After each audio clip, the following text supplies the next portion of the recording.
Polysécure, épisode spécial, je suis accompagné de David. Est-ce que tu peux te présenter? Bonjour Nicolas Loïc, David du Doc de Vite. Je suis responsable produit pour ProtonMail Calendar chez Proton. Oui, très intéressant. Justement, c'est déjà le sujet qu'on va aborder aujourd'hui, les deux services principaux que les gens connaissent le plus au niveau. Connaissent plus. On va exclure VPN parce que c'est lui qui a précédé, mais au niveau de la collaboration, qui sont des produits qui sont forts, Mail et Calendar. Je vais te laisser les présenter un peu, puis je vais creuser avec des questions justement parce qu'il y a beaucoup d'éléments qui me semblent très attrayants justement sur la protection de la vie privée qui est associée. Et dans le fond, qui est un peu l'essentiel de la mission de Proton. Tout à fait. Alors, ProtonMail est une messagerie sécurisée qui protège votre vie privée. C'est l'atout principal. Ça peut être considéré comme une alternative privée à Gmail typiquement. Et c'est disponible sur le web et sur mobile. Proton Calendar est le compagnon parfait pour ProtonMail pour son calendrier et qui protège également tous vos événements avec du chiffrement de bout en bout. Oui, c'est justement un des éléments très importants de ça. Justement, ça protège la vie privée. Que Proton ne peut pas voir notre contenu et n'importe qui d'autre ne peut pas voir également notre contenu. Est-ce que tu peux expliquer un peu le fonctionnement de ce chiffrement-là? Oui, bien sûr. Alors, de manière extrêmement simple, on peut prendre l'illustration d'une carte postale. Avec la poste, quand on envoie une carte postale, tout et chacun peut lire le contenu du facteur, de tout intervenant entre celui qui envoie la carte postale et celui qui le reçoit. Et quand on parle de chiffrement de bout en bout dans le cadre de l'email, c'est simple de le voir comme une enveloppe scellée où seule la personne qui a émis l'enveloppe et la personne qui le reçoit peut lire le contenu. Donc ça, c'est la version simple et accessible. Et je pense que c'est important de le dire parce que quand on parle de chiffrement de bout en bout, on a tendance à très vite se poser beaucoup de questions techniques, mais en fait, c'est très transparent pour l'utilisateur. Ouais, c'est la beauté des services Proton parce qu'ils sont transparents pour l'utilisateur, ce qui, dans d'autres cas, peut amener les plus anciens sont habitués avec des éléments comme PGP qui rajoutent une couche de complexité énorme sur le chiffrement et la protection des courriels. Parce que si tout est transparent, il y a des avantages, effectivement, là, du chiffrement à bout en bout. Là, on a une enveloppe scellée et l'enveloppe est scellée, de ce que j'en comprends, même pour les employés de Proton. Parce qu'on, dans d'autres contextes, les autres fournisseurs, c'est pas tout à fait le cas. Là. Absolument. Ça veut dire que la seule personne qui pourra lire le contenu d'une inbox sera le propriétaire du compte. Même les employés de Proton n'auront jamais accès au contenu de l'inbox des utilisateurs. Et ça, c'est un avantage clé. Et en fait, beaucoup d'utilisateurs qui viennent chez nous viennent avec une des raisons principales étant qu'ils ne sont pas à l'aise avec le fait que leur inbox chez Gmail ou chez d'autres services Big Tech, ils ont la possibilité en fait de se faire scanner leurs données à des fins marketing, à des fins de publicité ou pire ou de surveillance. Oui, effectivement. Puis là, le revers à ça, puis ça, parce que moi je l'ai vécu personnellement aussi, c'est que si on perd notre mot de passe, on est un peu foutu. Exactement. Alors ça, c'est un point très important, c'est-à-dire que comme nous n'avons pas accès aux données, on peut pas donner la clé. La clé, c'est l'utilisateur qui l'a. Donc il faut faire très attention. Et c'est quelque chose sur lequel on met l'accent lors de la création du compte, de bien prendre note du mot de passe. On a un peu mais cet avantage-là aussi. Il y a l'autre avantage parce que, puis en étant un utilisateur, quand on communique entre utilisateurs Proton, l'information est d'autant plus protégée, puis on le voit dans l'interface d'ailleurs, que si on contacte avec des personnes qui sont à l'extérieur. Oui, tout à fait, oui. Quand on contacte des personnes qui utilisent également ProtonMail, tout le chiffrement de bout en bout est entièrement transparent. C'est la méthode qu'on recommande vraiment pour avoir des échanges sécurisés. Maintenant, comme l'email est un protocole qui existe déjà depuis des décennies, et il y a des multitudes de services email dans le monde, on se doit d'être compatible aussi avec cela pour qu'on puisse communiquer avec tout et chacun.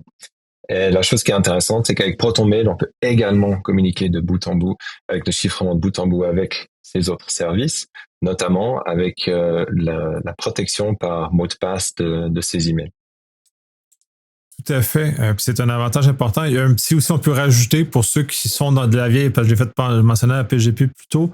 Ceux qui utilisent encore PGP dans un système à l'extérieur de Proton, on est capable d'inclure les clés PGP dans notre compte et donc incidemment de bénéficier de ce chiffrement supplémentaire-là à même l'interface standard de Proton.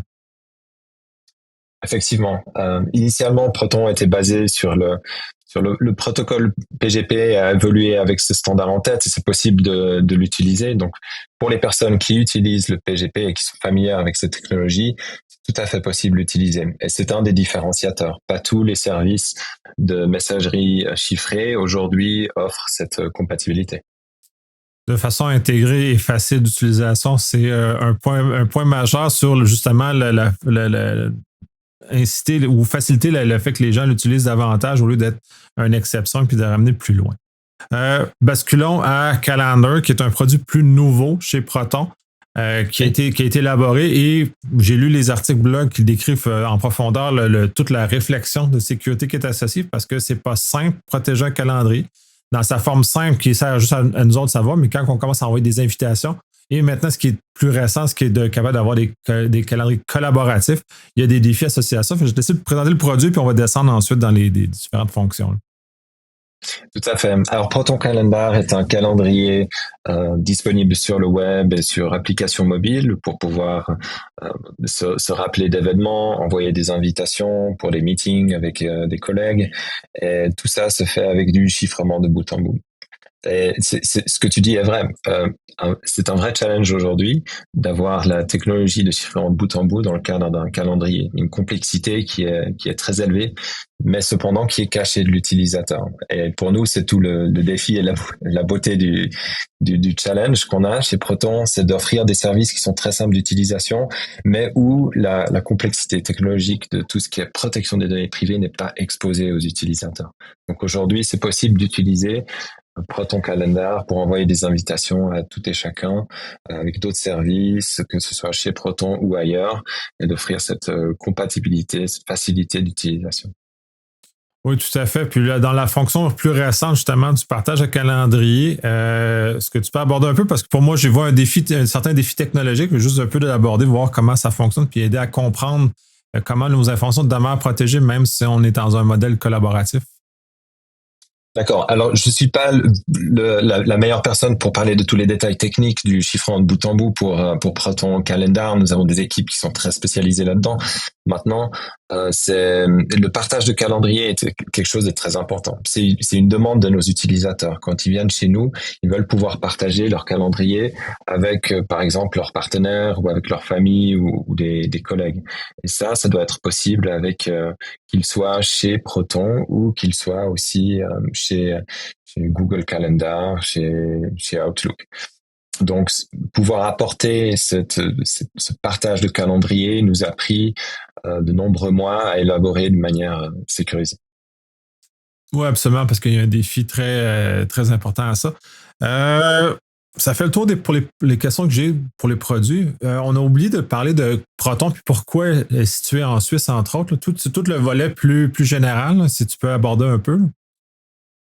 Alors, mis à part pour les montagnes et le chocolat, en fait, Proton a été basé en Suisse juste à cause de l'origine des fondateurs. Les fondateurs viennent du CERN, là où a été inventé Internet. C'est une entreprise qui a été fondée en 2014 dans la région de Genève.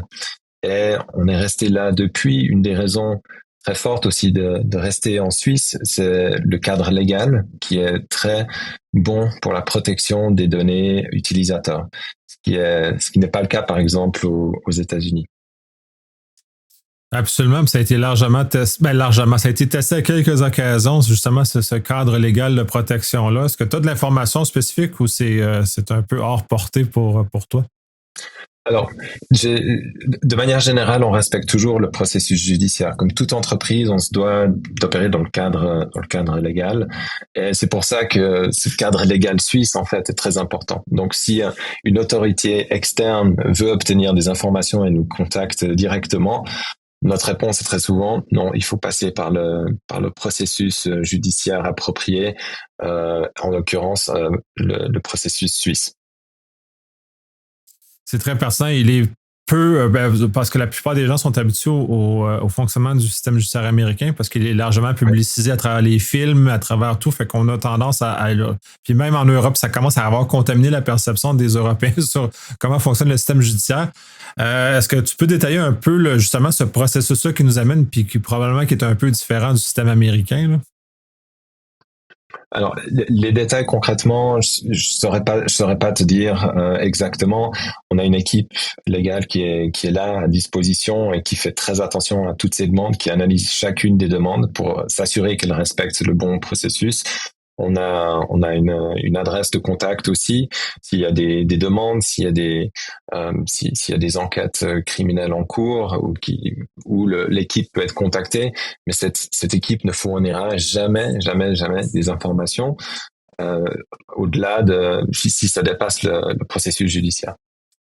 Ouais, ben même au-delà du processus judiciaire lui-même, puis pour l'avoir vu un des cas, comme Proton n'a pas accès à l'information, Proton peut pas fournir beaucoup de choses de toute façon. Exactement. La quantité d'informations qu'on peut fournir est extrêmement limitée. On n'a pas accès au contenu des messages des utilisateurs. Donc c'est pas possible qu'on puisse révéler ces informations-là, même si tout le processus est respecté. Excellent. Mais je te remercie énormément. Ça fait un bon un bon survol du fonctionnement des deux principaux produits, en tout cas pour moi, qui sont les plus essentiels de la suite Proton et qui continuent à grandir d'ailleurs. As-tu des choses sur des choses qui s'en viennent que peut-être qui vont être disponibles et tu peux parler naturellement, qui s'en viennent prochainement? Alors oui, c'est important de rappeler que ProtonMail était peut-être le premier produit de Proton parce que l'email était un service qui est là depuis des décennies, utilisé par des milliards de personnes dans le monde et qui est aujourd'hui notre identité sur Internet. Donc c'était vraiment le bon point de départ. Depuis la fondation, on a évolué avec d'autres services. Notre but étant d'offrir un écosystème de produits et une vraie alternative à la big tech, au Google, etc. Avec par exemple le calendrier qui est arrivé, le VPN qui est la protection des communications. On a aussi Drive depuis peu, qui est un cloud storage pour ces documents, toujours chiffrés de bout en bout. Et dernièrement, nous avons ProtonPass aussi, qui a rejoint la famille, qui est un password manager et qui fait partie de l'équipe de la famille Proton. Maintenant, on étudie toujours de très près tout ce qui touche aux données privées. En fait, notre souhait, c'est de protéger le maximum des informations des utilisateurs. Donc, ça va au-delà des produits qu'on fournit aujourd'hui. On n'a pas d'annonce encore à faire aujourd'hui, mais on continue de regarder de très très près l'évolution du marché et surtout les demandes d'utilisateurs. Excellent, mais merci énormément de ta générosité de justement d'avoir partagé ces informations-là. Puis j'espère que ça va justement éveiller la curiosité chez les gens et justement d'aller voir s'ils ne sont pas déjà des clients ou des utilisateurs de Proton. Merci beaucoup, Nicolas Loïc. J'encourage tout le monde de regarder nos produits. C'est très simple pour s'inscrire et on espère que vous aimerez ça.